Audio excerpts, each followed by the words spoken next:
사순절 35째 날입니다. 여러분 모두를 예수 그리스도의 이름으로 축복합니다. Day 35 가장 긴 지렛대라는 제목을 가지고 스가랴서 4장 10절의 말씀으로 시작합니다. 작은 일의 날이라고 멸시하는 자가 누구냐? 아멘. 1857년 7월 1일에 제레미야 랜피어는 뉴욕시의 선교사가 되었다. 얼마 후에 그는 그곳의 사업가들을 모아서 정오 기도 모임을 시작했다. 첫 번째 모임은 맨하튼의 네덜란드 개혁교회 회의실 다락방에서 9월에 열렸는데 참석한 사람은 6명밖에 되지 않았다. 그러나 다음 주에는 인원이 14명으로 늘었고 몇 주 후에는 23명이 모임에 참석했다. 그러다 얼마 후에는 참석 인원이 폭발적으로 늘어나 교회 본당으로 모임 장소를 옮겨야 했고 그로 인해 네덜란드 개혁교회까지 부흥하게 되었다. 정오기도 모임은 도시 전역에서 배가를 거듭하다가 마침내는 뉴욕시에 있는 대부분 공공 건물마다 기도회가 열리는 진풍경을 빚어내기에 이르렀다. 조나단 에드워즈는 그 현상을 가리켜 하나님의 백성이 비범한 기도 안에서 가시적으로 하나된 모습이라고 평했고 제이 에드윈 오르른 사람들이 기도하기 위해 새벽 6시에 일어나고 자정까지 반철야를 하고 점심시간을 포기하며 정오기도 모임을 하는 게 어찌 비범한 기도가 아니겠는가라고 말했다. 당시 가장 영향력 있는 신문사였던 뉴욕 트리뷴지의 설립자 호레이스 그릴리는 부흥의 비결을 취재하기 위해 기자를 파견했고 그날 하루 동안 1시간에 12개의 기도 모임을 취재한 기자는 모두 6,100명의 사람들이 기도로 하나님께 나아갔다고 보고했다. 부흥이 절정에 이르렀던 시기에는 한 주에 10,000명에 이르는 뉴욕 주민들이 주님을 영접했다. 도시 전체 인구가 100만 명 정도였으니 매주 1%의 사람들이 그리스도인이 되었던 셈이다. 나는 첫 기도 모임에 참석했던 6명이 누구였는지 궁금하다. 그들은 아마도 첫 모임에 적지 않게 실망했을 것이다. 수많은 생명을 구하는 부흥의 불씨가 될 것을 예상이나 할 수 있었을까? 아니었을 것이다. 역사를 만들어가는 사람들은 대부분 자신이 역사를 만드는지도 모른 채 일을 한다. 우리가 초대교회 사람들처럼 기도한다면 오순절 역사는 어디서든 일어나게 되어 있다. 우리의 기도는 역사를 쓰고 또 새로 쓸 잠재력이 있기 때문이다. 스가랴 4장에는 유배지에서 돌아온 이스라엘 사람들이 성전을 건축하는 장면이 등장한다. 그건 대단히 막중한 과업이었으므로 하나님은 다음과 같은 말씀으로 그들에게 용기를 불어넣어 주셨다. 스가랴 4장 10절의 말씀입니다. 작은 일의 날이라고 멸시하는 자가 누구냐? 사람들이 스룹바벨의 손에 다림줄이 있음을 보고 기뻐하리라. 아멘.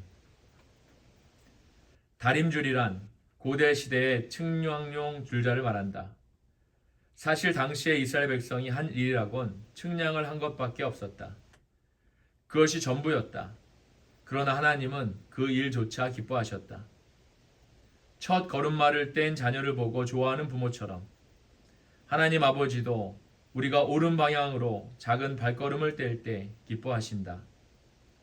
그 작은 발걸음들이 모이면 하나님 나라에서의 거대한 도약이 되는 것이다. 우리가 작은 일들을 하면 하나님은 큰 일들을 해주신다. 다만 그 작은 일들을 큰 일들인 것처럼 성심성의껏 해야 한다. 우리가 할 수 없는 일에 대해서는 걱정할 필요가 없다. 그저 할 수 있는 일만 하면 된다. 오스왈드 챔버스는 누구나 하나님을 위해 비범한 일을 하고 싶어 하지만 그러지 못한다. 우리가 할 일은 평범한 일을 비범하게 하는 것뿐이다 라고 말했다. 우리가 평범한 일을 할 때 하나님이 그 외의 일들을 책임져 주신다. 기도는 우리의 다림줄이다. 또한 사람을 측량하는 정확한 줄자이기도 하다. 아무도 자신의 기도보다 위대하지 못하다. 우리의 가능성은 우리의 기도 생활과 비례한다. 우리가 하는 일의 성공 여부를 가장 정확히 드러내주는 것이 기도 생활이다. 시라쿠사의 과학자 아르케메데스는 나에게 서 있을 자리를 달라. 그러면 지구를 움직이겠다라는 명언을 남겼다. 지뢰를 의미하는 이 말은 르네상스 시대 과학자들이 발명한 6가지 기계 중 하나였다. 지뢰란 들어올리는 힘을 강화해서 출력을 극대화하는 장치를 말한다. 즉 지뢰가 길수록 작용하는 힘이 커진다. 이 간단한 원리를 기도에 대입하면 이런 문구가 성립한다. 나에게 무릎 꿇을 자리를 달라. 그러면 지구를 움직이겠다. 하나님의 나라에서는 겸손함이 곧 권위다. 대담한 겸손 혹은 겸손한 대담함이라고 불러도 된다. 그것이 곧 우리의 지렛대다. 우리가 스스로를 높이면 하나님은 우리를 낮추신다.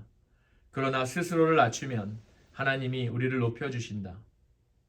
무릎을 꿇고 기도하는 것만큼 우리를 낮추는 행동이 어디에 있겠는가? 겸손하게 무릎을 꿇을 때 하나님은 우리를 위해 그분의 전능한 손을 펼치시고 인간적으로는 불가능한 방법으로 지렛대를 높여주신다.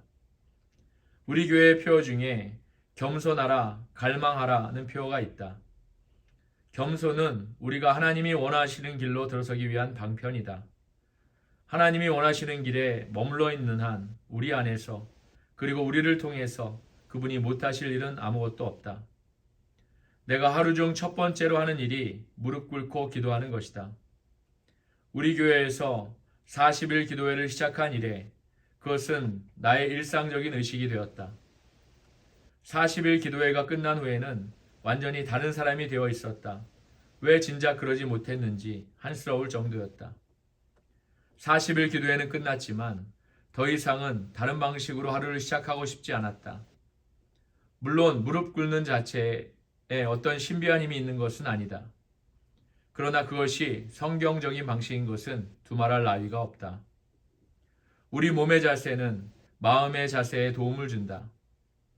하나님 앞에서 경외하는 마음을 갖는 것이 제일 중요하지만 무릎을 꿇는 자세 자체가 그런 마음가짐을 갖는데 도움을 준다고 생각한다. 우리 교회에서 40일 기도회를 하는 동안 하나님은 놀라운 방식으로 은혜를 베풀어 주셨다.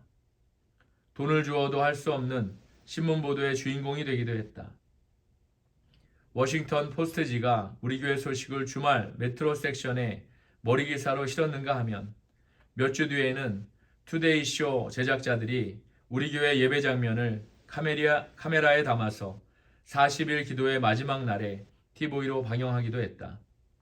이것이 모두 우연히 일어난 일이었을까? 아닐 것이다. 나는 그것들 하나하나마다 하나님 은혜의 지문이 찍혀 있다고 믿는다. 우리는 대중의 인기를 쫓아서도 안 되지만 인기를 얻었을 때 그것을 지키는 일에 소홀해서도 안 된다. 정확히 말해 인기란 양날의 검과 같다. 인기가 많을수록 돌팔매도 심해진다. 그래서 나 개인적으로는 인기를 얻고 싶지 않고 가능하다면 피하고 싶다. 인기는 삶을 더 복잡하게 만든다. 그러나 그걸 통해 하나님이 영광을 받으실 수 있다면 어쩔 수 없는 일이다. 좋은 소식은 분명 알려져야 한다는 게 나의 소신이다. 부활절 주일에 방영된 투데이쇼를 통해 하나님은 영광을 받으셨고 그로 인해 많은 불신자가 우리 교회를 찾아왔다. 할렐루야. 또 하나 예기치 못했던 축복은 우리로 인해 방송 제작자들이 하나님과 가까워졌다는 것이다. 마리아라는 이름의 리포터는 자신의 아버지는 무신론자였지만 할머니는 항상 기도하시는 분이었다고 했다. 나는 마리아에게 서클 메이커를 선물로 주었고 몇 주 뒤에 그 책이 자신의 기도 생활을 획기적으로 바꾸었다는 연락을 받았다. 심지어 그 책을 여러 권 구입해서 친구와 가족들에게 선물로 주었다고 한다. 혹시 하나님이 그걸 통해 NBC 방송을 위한 중보기도자를 세우시려는 것은 아닌지 궁금하다. 아멘. 오늘의 기도 전략입니다. 우리가 평범한 일을 할 때 하나님이 그 외의 일들을 책임져 주신다. 아멘. 하나님께서 오늘 주신 말씀 가지고 오늘도 승리하시고 은혜가 충만하신 저와 여러분 되시기를 예수 그리스도의 이름으로 축복합니다.